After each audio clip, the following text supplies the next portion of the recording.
tudo isso aqui provavelmente era uma propriedade de José de Arimateia. O jardim aonde José de Arimateia era o dono. Ele tinha aqui um lagar, que é aquela piscina de produção de uva, tem uma cisterna de água, aqui se plantavam flores, etc. É óbvio que a disposição disso aqui hoje não é a mesma da época. Isso aqui hoje está de um modo para favorecer o passeio do turista.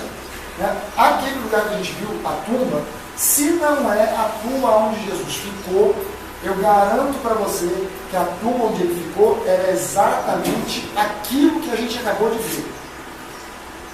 Aquela ali é a tumba padrão da época de Jesus.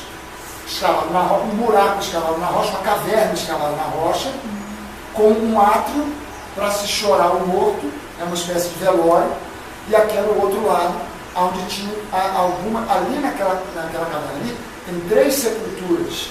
Você tem você olhando, quando você entra na porta, vira para aquela cruz que estava pintada, você vai ver que tem na direita, na esquerda e em frente, embaixo daquela cruz pintada, tem um buraco menor, tem um espaço menor, tem outro um pouco menor aqui também, um pouco maior aqui desse lado direito, e aquele buraco, onde eu expliquei para vocês, que é provavelmente onde colocaram o corpo de Jesus, porque Jesus, segundo a tradição, tinha a minha altura, 1,80 m, perto disso, e José de Arimateia era menor. Você já deve ter reparado, andando por aí, que a estatura média dos judeus é baixa. As mulheres, então, você vê que era uma mulher pequenininha.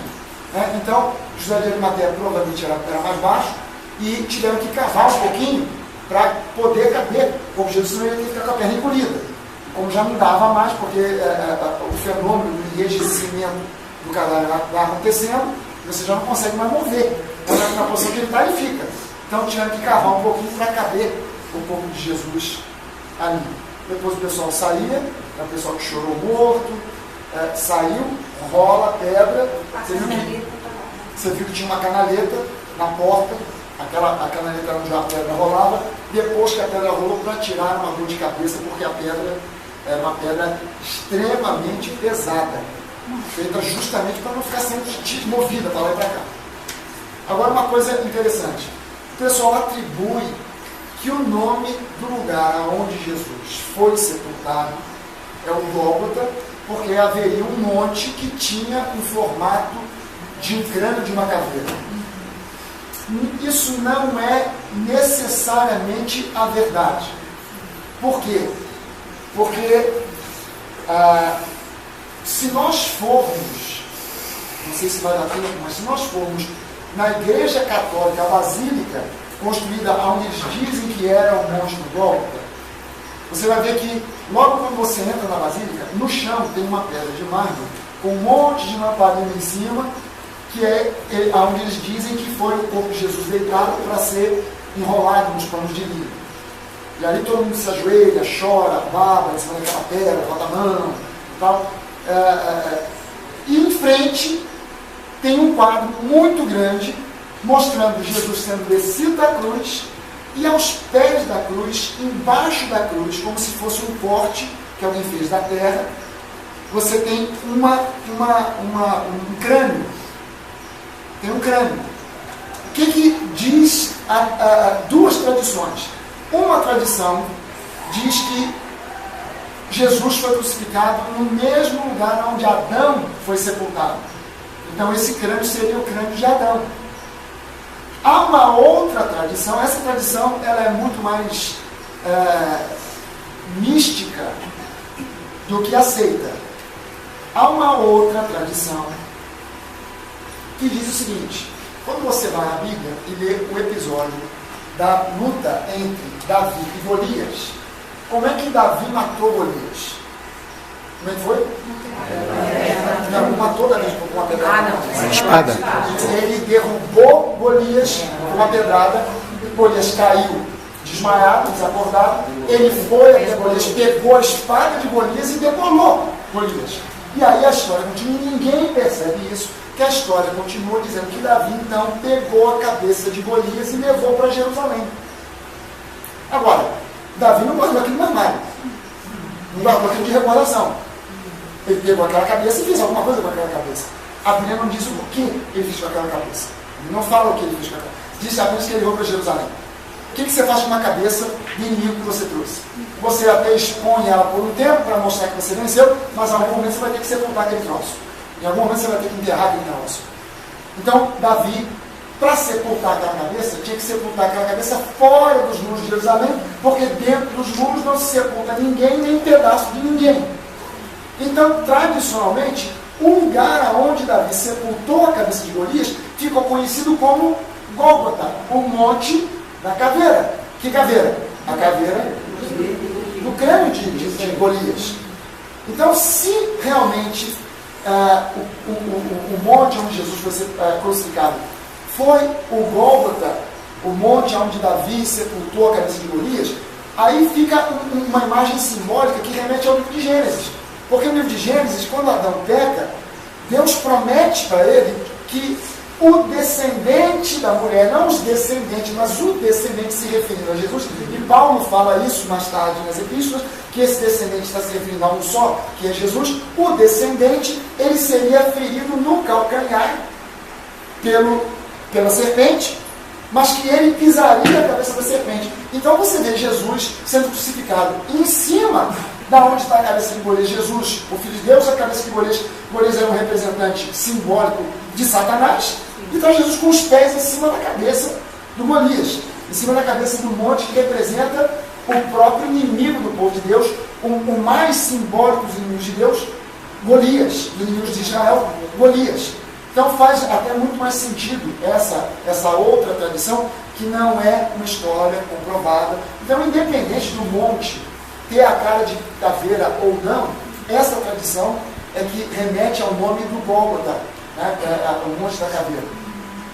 E aí o mais importante é que, se por um acaso esse túmulo aqui não é historicamente exatamente o túmulo de Jesus, isso não faz a mínima importância, porque o que importa é que o túmulo está vazio e o nosso coração está redondo, está cheio.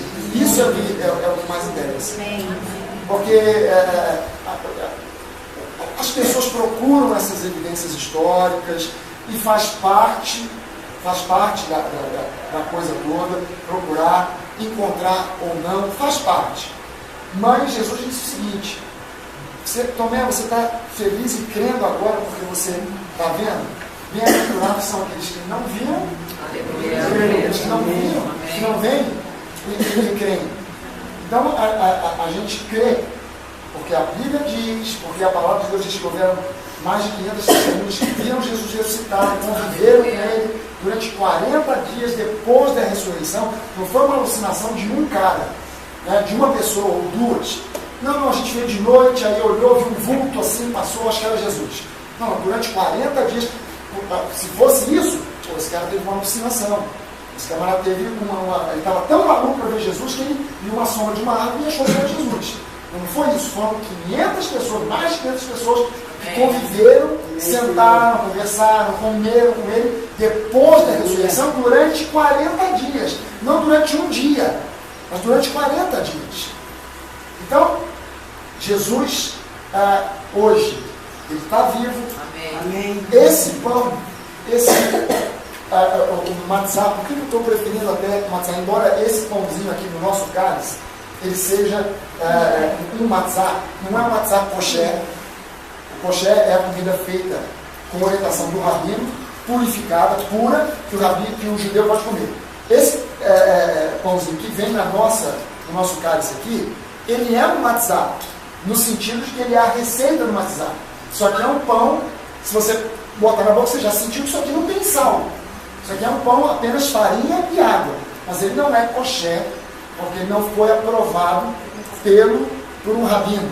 E não tem outras características que esse outro pão aqui, que é o matzá, tem. Quais as características que esse pão aqui, o matzá, tem? Em primeiro lugar, ele é um pão puro. Ele não tem fermento, como Jesus era puro e não tinha pecado. Né? O fermento é símbolo do pecado. O pão sem fermento, Jesus é o pão sem fermento, ele não tem pecado. Esse pão, ele remete ao maná. O pão que veio do céu para alimentar o povo judeu. E Jesus diz que Ele é o pão que veio do céu para nos alimentar, não com esse pão que quem come volta a ter fome, mas com o pão da vida. Ele é o pão da vida. Esse pão aqui, para ser aprovado pelo rabino, ele tem que estar tostado e ele é todo furado. Por que ele é furado? Ele é furado porque se deixar ele sem furo, quando bota no forno, cria bolha de ar, ele vai ficar igual um balão. Então os caras furam para não acontecer isso. Porém, no momento em que fura, o pão se torna tostado, queimado e furado. Como Jesus foi perfurado pelos pregos e foi queimado, consumido pela ira de Deus. Para quê? Para que nós não tenhamos que sofrer o castigo que ele sofreu. Porque o castigo que nos traz a paz, seria a morte. Uma pessoa tentar imaginar, eu preciso pagar pelos meus pecados, eu estou pagando, ela não sabe o que ela está dizendo. Porque o salário do pecado é a morte. Não existe sofrimento no mundo que conseguiria aplacar a ira de Deus contra o pecado. Porque o salário do pecado não é o sofrimento, o salário do pecado é a morte. Então, podiam torturar Jesus, tirando pedacinho por pedacinho, arrancando as unhas. Se ele não morresse, não adiantaria nada, porque o salário do pecado é a morte, ele teria que morrer. Então, quem quer pagar pelos seus pecados, é uma solução simples: morre. E mesmo assim não vai adiantar. Por quê? Porque é sangue impuro. Teria que ser o sangue puro, sangue de uma ovelha sem defeito. Então, até mesmo a nossa morte não serviria para pagar pelo preço dos pecados. E por isso Paulo diz, ainda que eu desse meu corpo para ser queimado vivo, não ia adiantar nada. Ele está falando sobre o amor, mas isso remete a essa questão do sacrifício. Quer dizer, eu não amo como um sacrifício, eu amo como uma inspiração do amor de Deus em mim. Porque se for para o sacrifício para Deus que serve é a morte, e a morte de um cordeiro puro. A minha morte e a sua não resolve nada. Mesmo o extremo maior, a morte não resolve nada. Então, esse pão aqui, ele tem uma simbologia muito forte com Jesus, que é o pão da vida, o Cordeiro de Deus, que foi perfurado, que foi tostado, queimado pela ira de Deus, para que nós tenhamos paz. Amém? Então, vamos ficar de pé.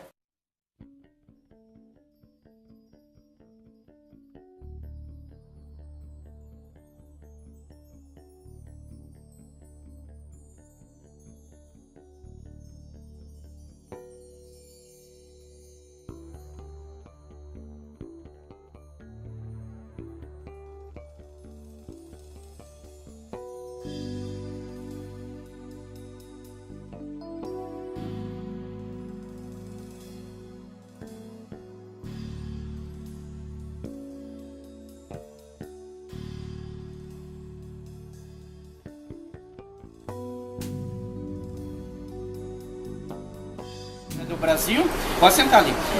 Fora do Brasil eu só voltei por 90 dias e a última vez foi em 2002. Se não entenderem bem meu português, paciência aí e depois a gente acerta. Porém, se não entenderem bem meu português, você volta a ler o que está escrito no livro de Mateus, capítulo 27 e 28, que é exatamente o que nós estamos falando. Tem lugares para sentar ali na parte de cima, ali do outro lado ali, ó. Pode sentar ali. Quem não quiser sentar, fica de pé junto comigo aqui, que aí você já vai vendo o panorama todo aqui, tirando foto e ficando bem familiar com a situação aqui. Bem, gente, para falar sobre crucificação e ressurreição nessa área onde que nós estamos aqui no dia de hoje é um pouco estranho, não é mesmo? Mesquitas aqui do outro lado, rodoviárias, ônibus, roupa lá no varal que não é bem da época dos romanos, mas se você tivesse vindo aqui há 100 e poucos anos atrás, o panorama diante de nós aqui seria totalmente diferente. Só tinha construções daquele alto lá do muro do outro lado ali. E se há 100 e poucos anos atrás era igual mostra essa foto aqui, que foi tirado dali do portão de Damasco, que vocês só deram uma volta para passar chegar aqui, que é logo atrás daquele prédio ali, é o portão de Damasco já.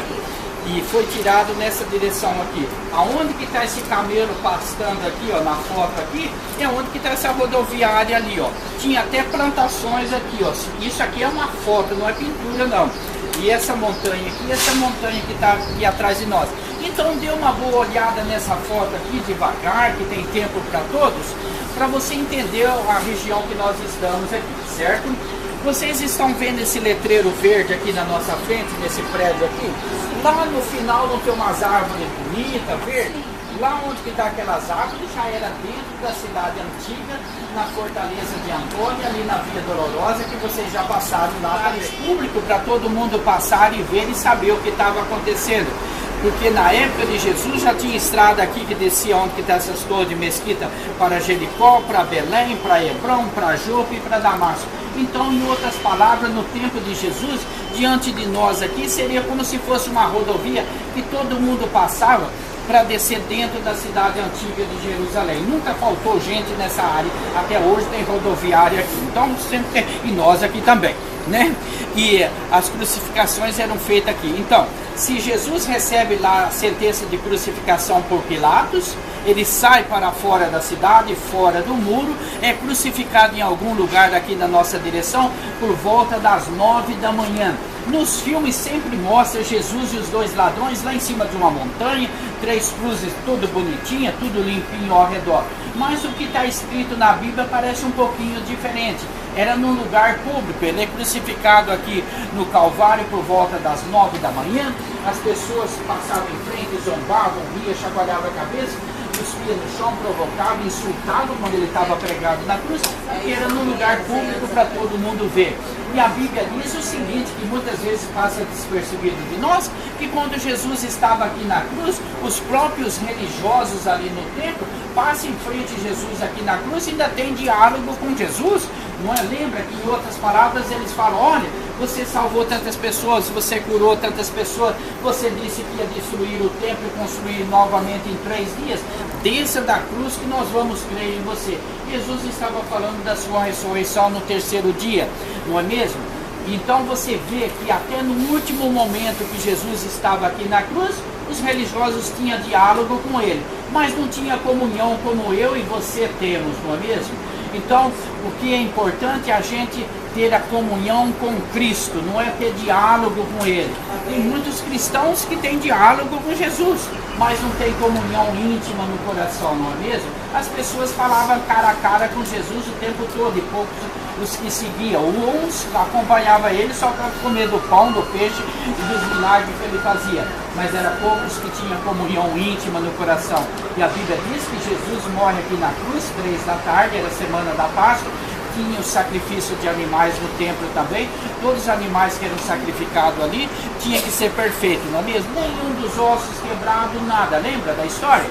O mesmo que acontece com o nosso Salvador Jesus Cristo aqui no Calvário, nenhum dos seus ossos foram quebrados. 3 da tarde aqui no Calvário, Jesus morre morte de cruz como Cordeiro de Deus para perdoar os nossos pecados e ressuscita para nos dar vida eterna, não é mesmo? Um sacrifício tão perfeito que é a única razão porque eu e você estamos aqui em Jerusalém, bem próximo da onde que tudo aconteceu. A Bíblia diz que um sábado grande estava se aproximando. José de Arimateia, Nicodemos e as mulheres que ficaram por último aqui no Calvário, com a permissão de Pilatos, lembra que eu falei aqui, bem próximo, retira o corpo de Jesus da cruz, antes de dar o início do sábado, chega no jardim, num túmulo novo, e coloca o corpo de Jesus que nós vamos ver aqui. Mas ele ressuscitou no 3º dia. Para as pessoas que já vieram aqui antes, lembra muito bem do formato dessa caveira que nós tínhamos aqui na rocha. Mas da última vez que caiu bastante neve aqui em Jerusalém, e chuva também, desabou o formato dessa caveira que parecia com os 2 olhos e o nariz. Com o decorrer dos anos foi afinando, que a última vez que deu neve, derrubou o formato dessa caveira, como mostra nessa foto aqui, que era bem no meio da montanha aqui. Vocês estão vendo onde que está aquele poste de luz ali na montanha? Aqui, ó. Ali, no meio da montanha, começa a olhar para dentro da montanha, e mais ou menos uns 2 metros do início da montanha para dentro, e já vai ter aquele formato daquela caveira, como eu vou mostrar nessa foto. Se quiser tirar fotos, eu posso levantar e tudo bem, pode tirar aqui, ó. Olha, esse